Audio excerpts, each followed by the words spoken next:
Salut à tous, content de vous retrouver aujourd'hui en ce jeudi 5 novembre. Donc on se retrouve aujourd'hui dans le champ de melon, le futur champ de melon. Pourquoi faire? On va y faire donc des analyses de sol. On va faire ça aussi dans les champs donc, de maraîchage, le terrain où c'est qu'il y a la serre pour les premières cultures. Donc on va faire un petit peu le tour des parcelles pour faire des prélèvements, pour faire les analyses de sol et voir où c'est qu'on en est donc pour les nutriments.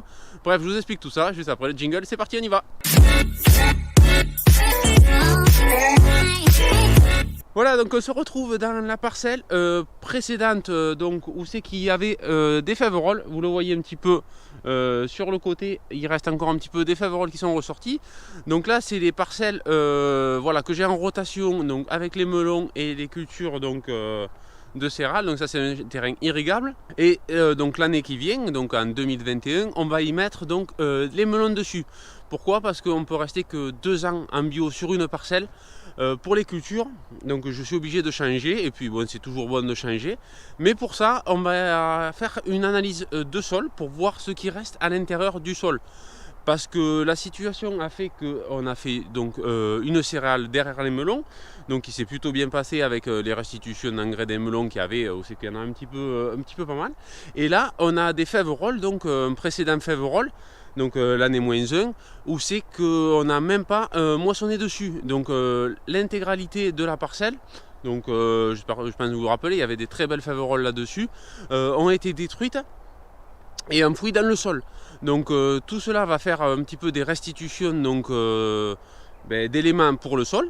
Et pour savoir au mieux ma future fertilisation, il va falloir qu'on fasse donc une analyse de sol pour voir donc qu'est-ce qui reste dans le sol, qu'est-ce qui manque, pourquoi et comment. Surtout que la nature du sol n'est pas la nature du sol exactement pareil où c'est qu'on fait les melons sur l'autre parcelle, et il est bon un petit peu de faire une analyse pour voir où c'est qu'on est. Juste après, je vous dis, on va partir au champ de maraîchage, donc là où on va le faire au même endroit que l'an dernier, et après on va partir donc dans la serre pour faire aussi une petite analyse, et surtout à l'endroit de la prochaine serre où c'est que il y aura sûrement les tomates, donc pour être au plus juste, je ferai une analyse. Donc c'est parti, là ce qu'on va faire, c'est qu'on va faire des prélèvements, je vais passer un petit peu partout dans la parcelle, on va prendre un petit échantillon dans un seau, on va mélanger et on va mettre tout ça à l'intérieur, on va renseigner les informations donc, sur le papier, bref je vous montre tout ça, c'est parti. Donc là rien de particulier, par contre sur les melons, on va faire une analyse de sol à peu près sur le premier horizon de terre, on va dire entre 0 et 30-40 cm à tout péter, parce qu'il n'y a pas un fort enracinement malgré que ça puisse descendre à 60 et autres centimètres en dessous, mais la majorité des nutriments va être besoin surtout au départ de la culture du melon, où c'est que l'enracinement va être faible, et surtout en bio, parce qu'on n'a pas d'engrais au goutte à goutte qui va permettre un petit peu de donner le coup de fouet bien sûr de certains engrais liquides en goutte à goutte pour les conventionnels, donc ça vous connaissez. Et donc là je vais chercher à avoir une bonne nutrition, surtout au niveau du premier horizon de terre. Donc je vous dis dans la première couche 0 à 30, donc avec un coup de bêche, je n'ai pas besoin de faire des carottages profonds sur l'autre horizon, donc l'autre horizon c'est 30-60, parce que voilà, ça reste du maraîchage et c'est surtout quand même sur le premier horizon, malgré que les fonds sont importants, mais là on a une terre homogène donc sur ce champ, donc ça va nous donner le bonne idée, surtout que là ça a été labouré, donc on peut dire qu'un petit peu les terres ont été mélangées et on va être homogène, homogène au niveau de la structure du sol. Donc c'est parti, on va creuser un petit peu partout. Je vous mets ça sur le bord en accéléré, je vais aller piocher un petit peu partout. On va faire un petit mélange et je vous montre après.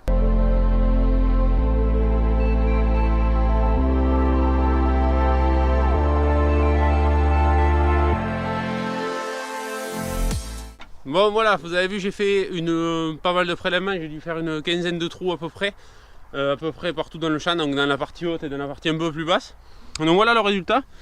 Donc vous voyez ici on a une terre superbe, c'est une superbe terre assez limoneuse, assez fine, un petit peu battante forcément du fait des limons, mais bon c'est une super terre, il y a 0 cailloux, c'est super. Par contre voilà, du coup je vais voir où c'est qu'on en est. Donc là ce que je vais faire, je vais un petit peu émietter tout pour avoir voilà, de la terre assez fine, émietter un petit peu ces grosses mottes. Et on va mettre ça dans le sachet, on va pouvoir remplir le premier bon. Donc là on va remplir donc le petit sachet, c'est vraiment un petit sachet. Vous voyez, il faut remplir à peu près jusqu'à ce niveau. Donc il y en a largement assez, ça sert à rien de prendre des grandes pelletées, ça ne sert à rien. Il suffit juste de remplir cette partie qui fera l'échantillon de votre champ entier. Donc d'où l'intérêt de prendre plusieurs points partout pour avoir vraiment un bon mélange, donc une bonne idée de tout votre champ à peu près. Donc là je vais mélanger un peu, de manière que toutes les couches bien sûr soient représentées dans mon échantillon.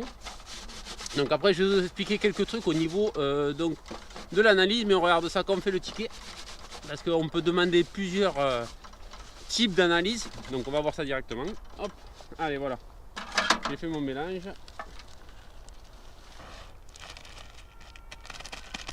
Voilà, allez on va pouvoir passer au bon. Allez voilà, donc on se retrouve devant la feuille donc à joindre à l'intérieur. Donc vous voyez, c'est une fiche de renseignement qui va vous demander donc toutes les voilà, toutes les notions donc du champ, donc la parcelle, vous voyez, donc justement voilà, le sol, donc 0 à 30, l'horizon à peu près qu'on a pris, le nom de la parcelle, la commune, ainsi de suite.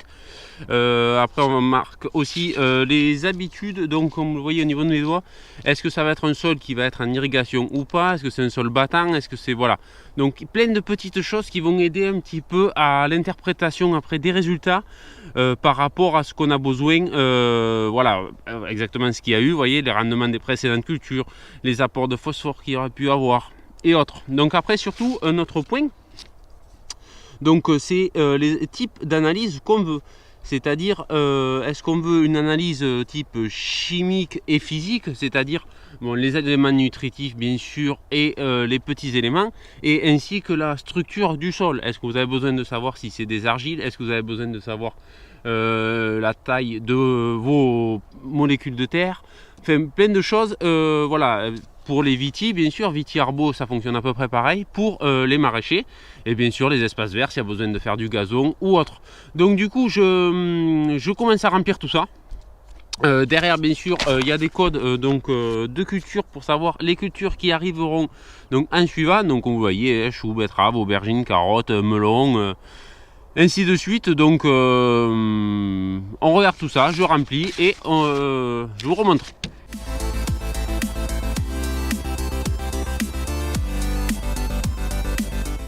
Bon voilà, donc j'ai rempli rapidement le formulaire. Donc bon voilà le nom de la parcelle comme je vous ai expliqué, hein, horizon moi j'ai pris de 0 à 30 cm à peu près. La surface de champ environ 1,5 hectare.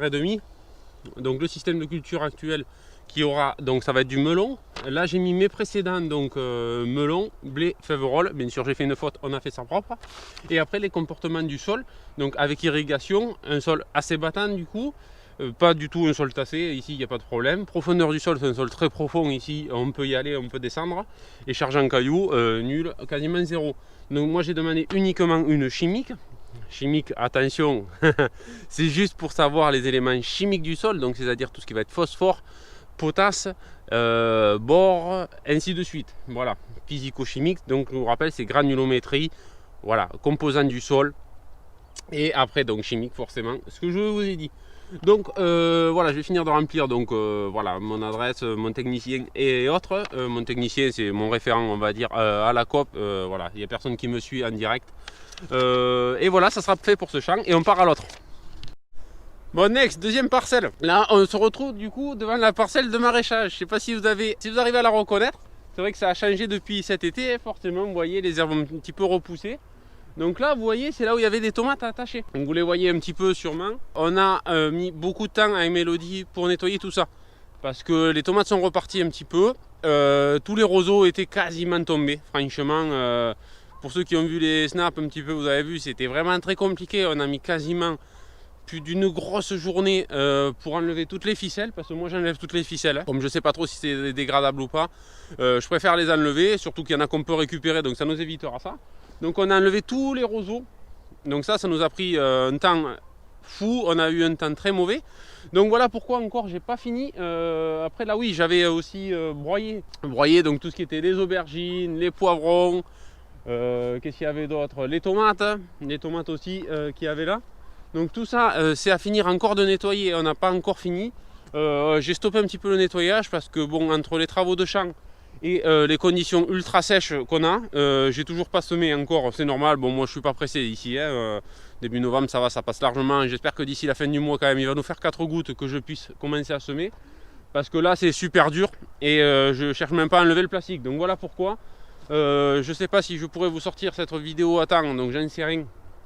Parce qu'on a eu voilà, pas mal de petits boulots à faire à côté, pas spécialement intéressant, hein, nous voir enlever des ficelles. Je pense pas qu'il y ait de quoi faire une vidéo intéressante, quoique. Mais voilà, juste pour ça, pour vous expliquer un petit peu s'il y a du retard, pourquoi il y en a. Et voilà, il y en a eu des petits boulots très délicats à faire, longs. Voilà, donc là ce qu'on va faire, forcément vous voyez il y a la culture en place. Je vais pareil faire des prélèvements donc directement sur les rangées. Pourquoi je fais ça? Parce que j'ai pas envie de prendre un passage forcément. Et je veux avoir un échantillon vraiment de ce que ça a pompé à peu près sur plusieurs endroits du champ. Il y avait eu des gros apports l'an dernier qui avaient suffisamment, ça a bien fonctionné franchement, on va pas se plaindre, ça, la fertile avait été au top. Malgré j'avais des grosses carences en bord et tout, et franchement j'ai pas vu de problème de culture, hein, vous l'avez vu, ça s'est plutôt bien passé. Donc je vais refaire une analyse pour savoir si ce que j'ai corrigé l'an dernier c'est toujours bon. Donc là on corrigera encore, donc c'est pas se dire c'est bon je le fais en année, c'est fini. Maintenant j'ai pris une espèce de petite routine à faire donc ces prélèvements. Moi en plus si c'est question de coût, ça, certains m'ont posé pas mal de questions là-dessus. C'est pas très cher, hein. Enfin pour moi je trouve pas ça cher. Je crois que je l'ai payé 65 € TTC l'analyse de sol. Donc vraiment, je pense qu'on peut dire que c'est dérisoire pour une culture de maraîchage, peut-être pour des cultures céréalières, je ne sais pas si ça vaut le coup. Sûrement, si, ça doit valoir le coup. Mais bon, pour moi, pour les légumes, vraiment, si ça peut m'éviter d'amener par exemple 100 kg d'engrais que j'avais pas besoin, et bien voilà. L'an dernier, j'allais partir sur une formulation que je mets automatiquement parce que je mets ça sur les melons et au final c'était pas du tout la bonne formule que j'avais besoin de mettre donc dans ce champ. Donc vraiment j'aurais pu faire déjà une erreur de fertilisation et de deux un surcoût pour quelque chose pas obligatoire. Donc vraiment c'est vraiment quelque chose d'assez important pour moi. Je ne saurais que vous le conseiller. Après bon, ceux qui connaissent peut-être très bien leur sol, ils savent à peu près que ça consomme ça sur une culture, ok. Peut-être les cultures en serre ou les maraîchers voilà, qui font leur champ depuis plusieurs années, ok, on peut s'en passer. Quoique encore, à force, on croit être habitué à quelque chose et ça change avec le temps. Donc bon voilà, hein, pour je dis une soixantaine d'euros par échantillon. Hein, donc voilà, ça peut prendre toute une parcelle entière ou si vraiment vous voulez pousser le truc un peu, si vous avez deux zones, faire deux analyses, 120 € sur l'année, franchement, ça vaut le coup.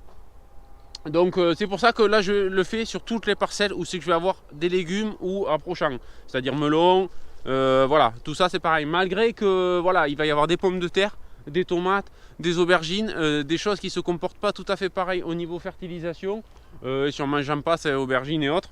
Donc bon, même si c'est hétérogène, on arrivera à lisser quand même des besoins, toujours pareil pour nourrir le sol nous en bio. Donc c'est parti, on regarde tout ça, hein, je vous mets ça encore accéléré, je vais faire ça assez vite fait ici. Et puis on se retrouve, on met ça dans la barquette, allez go!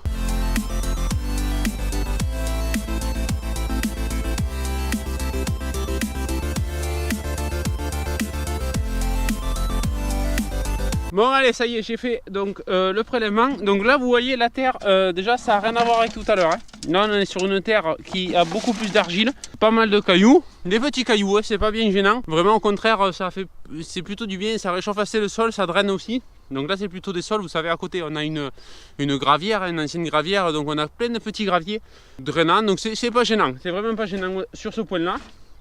Mais voilà, on a une structure de sol quand même beaucoup plus argileuse là-dessus. Donc pareil, un sol qui peut peut-être évoluer différemment dans le temps. Donc il est bon quand même de se remettre à jour. Parce que forcément les argiles ne travaillent pas comme travaille un sable ou un limon. Donc du coup c'est pareil, on fait une analyse. Donc pareil, je mets ça là-dedans. Et je fais rapidement le truc, je vous mets en accéléré pour ce bol là.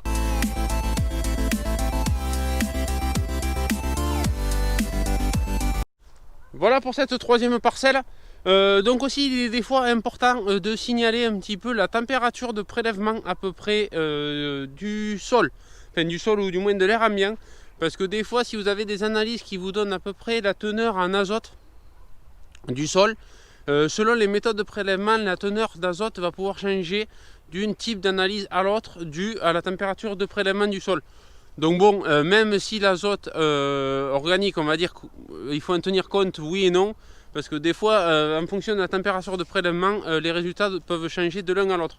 Donc c'est bon de le donner, ça peut donner une interprétation, mais ça sera toujours à prendre avec des pincettes au niveau de vos résultats.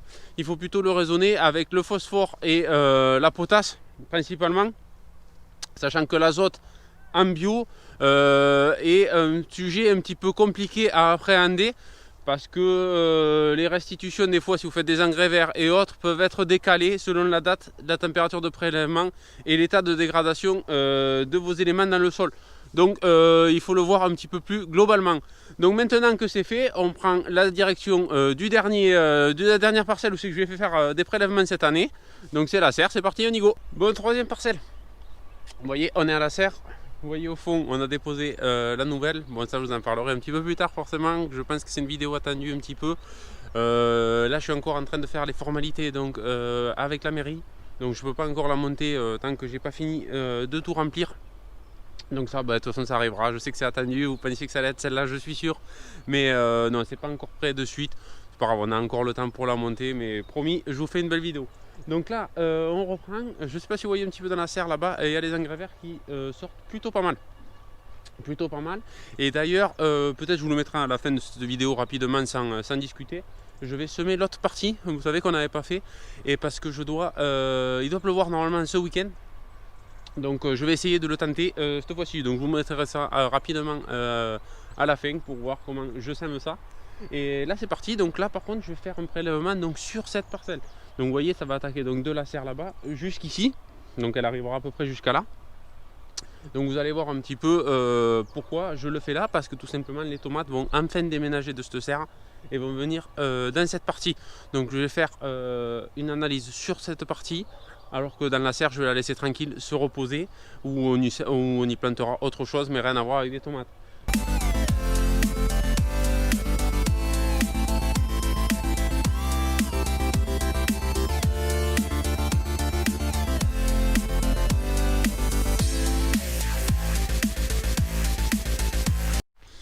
Bon voilà, comme vous avez vu, j'ai fait les derniers prélèvements donc pour la prochaine serre. J'en profite, je vous montre un petit peu. Donc comme vous voyez, ça sort un petit peu légèrement. Bon, ça n'a pas bien sorti partout encore. Je pense que bon, le semis par-dessus avec les grosses mottes, ça lui a pas trop plu. Je verrai quand même, parce que ça s'améliore quand même de jour en jour, ça sort de mieux en mieux. Donc je vais voir dans quelques temps, sinon je rebalancerai quelques graines par-dessus, ça fera. Bon bref, j'espère que cette petite vidéo vous aura plu. Si vous avez des questions donc, sur l'analyse de sol, ben, n'hésitez pas à le dire en commentaire. J'essaierai de vous y répondre. Merci à tous ceux qui ont rejoint la chaîne. Et puis je vous dis à très bientôt dans une prochaine vidéo. Ciao ciao.